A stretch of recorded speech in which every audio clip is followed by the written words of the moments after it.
ये हमारा स्टेप 8 था। इसमें रीइंफोर्समेंट हमने कैलकुलेट करनी थी। मैंने ये बताया था कि या तो आप उसको हम टन में कैलकुलेट कर रहे होते हैं या केजी में। अगर छोटे लेवल पे कैलकुलेशन करते हैं तो केजी में ले जाते हैं, अगर बहुत ज़्यादा स्टील आप यूज़ कर रहे हैं तो हम उसको पर टन के हिसाब से कैलकुलेशन कर लेते हैं। अब इसमें दो चीज़ें हैं। पहली चीज़ ये है कि आप कोई थंब रूल यूज़ कर लें जो ऑलरेडी बाय कैलकुलेशंस लोगों ने यूज़ बनाए हुए हैं, तो उसको भी यूज़ कर सकते हैं। लेकिन प्रेफर्ड यही किया जाता है कि अगर आपके पास ड्राइंग्स अवेलेबल हैं, डिटेल्ड ड्राइंग्स अवेलेबल हैं, तो उन ड्राइंग्स को यूज़ करके आप खुद कैलकुलेशन कर लें स्टील की, जो मैंने आप लोगों को बताई है 3 स्टेप्स में।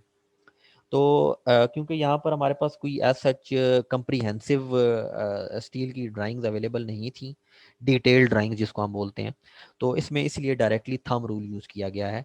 डिटेल्ड कैलकुलेशन ऑलरेडी मैं बता चुका हूँ, तो इसलिए उसको मैंने अवॉइड किया कि वो एक चीज़ समझा दिया तो दोबारा उसको बजाय इसके कि मैं एक नई चीज़ मतलब वही चीज़ रिपीट करूँ, तो एक नई चीज़ बता दूँ कि थंब रूल हम किस तरह यूज़ कर सकते हैं। तो अगर आप ये थंब रूल्स आपको अगर ये जिस तरह के अगर रेफरेंस बुक्स मैंने शेयर की हैं, वहाँ पर भी ये आपको थंब रूल्स मिल जाएंगे।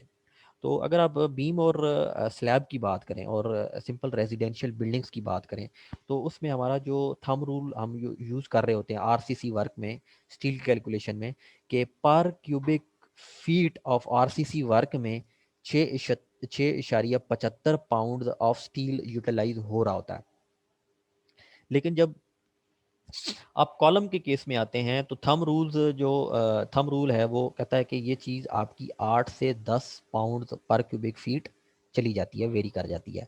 और एक और चीज़ आगे भी आप जब आरसीसी के डिज़ाइनिंग से रिलेटेड सब्जेक्ट्स पढ़ेंगे, तो उसमें ये चीज़ आप बारहा देखेंगे कि जो आपका कॉलम है उस कॉलम में आप की जो टोटल स्टील होती है वो 2% होती है total volume of that specific column.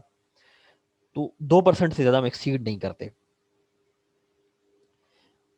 तो और ऑलरेडी इसमें पिछली स्लाइडों में भी हम देख चुके हैं कि स्लैब के केस में जो हम अगर हम आरसीसी की कैलकुलेशन की बात करें, तो उसकी वेस्टेज हम देख चुके हैं। अब हम स्टील की जब बात करते हैं तो स्लैब के केस में ये वेस्टेज 8% तक जा रहा होता है।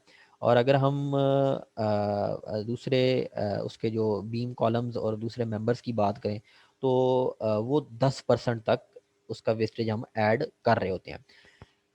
अब थंब रूल अगर मैं पीछे वाला यूज़ करूँ कि आपकी 6.75 पाउंड्स आपकी जो स्टील यूज़ होती है पर cubic feet of RCC work, तो इसके लिए अब मुझे आरसीसी वर्क की क्वांटिटी चाहिए होगी। तो मैंने इसको दो हिस्सों में ब्रेक डाउन किया है। एक आपने आरसीसी क्वांटिटी लिंटल्स जितनी भी थी उसकी अलग निकाल ली, और जो आपकी स्लैब थी उसका स्टील आपने अलग से निकाल दिया। अब जो लिंटल थी, क्योंकि लिंटल्स की ड्राइंग्स अवेलेबल नहीं थी तो इसलिए थंब रूल यूज़ किया गया है। और टोटल टोटल जो हमारा आरसीसी का वर्क था स्लैब और लिंटल्स को ऐड करके, वो आया था 233.77 क्यूबिक फीट। और आपका जो स्लैब का जो आया था, सॉरी ये क्यूबिक फीट ही आएगा, एक दफ़ा मैं देख लूँ। हाँ जी, क्यूबिक फीट ही है क्वांटिटी आपने निकाली थी जो। और जो आपकी स्लैब की आपने निकाली थी वो आपका आया था 169.43। अगर आप थोड़ी सी 2-3 स्लाइडें पीछे जाएंगे तो ये दोनों आपको वैल्यूज़ नज़र आ जाएंगी।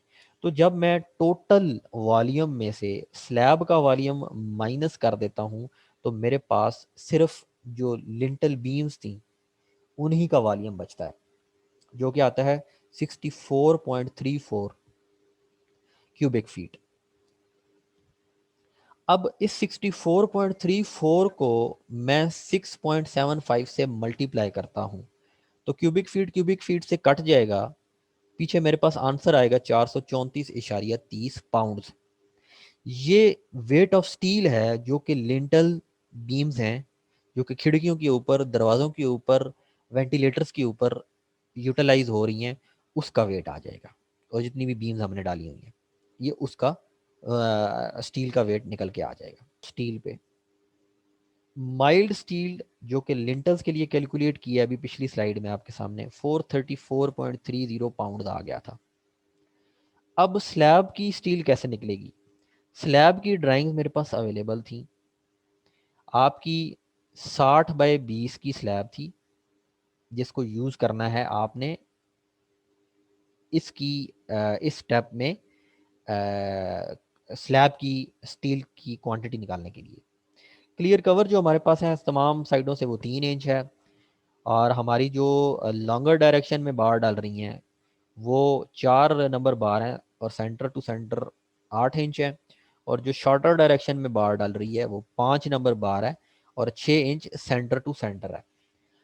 अब आपने स्टील कैलकुलेट कर लेना है। स्टेप्स वही हैं जो ऑलरेडी हम डिस्कस कर चुके हैं। 3 स्टेप्स में आपने स्टील कैलकुलेट कर लेना है, और जो स्टील का टोटल वेट आ जाएगा वो आपने यहाँ पर लिख लेना है। अब ये पाउंड्स में आएगा जब आप इसको कैलकुलेट करेंगे ये वाला, और इसकी कैलकुलेशन का एक डिटेल्ड लेक्चर भी है, वो बार बेंडिंग स्केड्यूल में देखा जाएगा। लेकिन उससे पहले इसकी प्रैक्टिस आपने खुद करनी है। 3 स्टेप्स जो बताए हैं उनको फोकस रख के। सबसे पहले आप नंबर ऑफ़ बार्स निकाल लें, और फिर आप कट लेंथ निकाल लें, और उसके बाद वेट ऑफ स्टील का फार्मूला लगा के स्टील का वेट निकाल लें। तो स्लैब के केस में स्टील का वेट आया 2682.41। अब जब आप 2682.41 में जो लिंटल्स का और बीम्स का स्टील था वो ऐड करेंगे तो टोटल स्टील आपके पास आ जाएगा 3160.13 पाउंड्स। अब अगर आप इसकी कन्वर्जन देखें तो 1 पाउंड में 0.0005 टन होते हैं। तो जब आप इसको 3160.13 को 0.0005 से मल्टीप्लाई करेंगे तो आपके पास स्टील आ जाएगी 1.58 टन्स।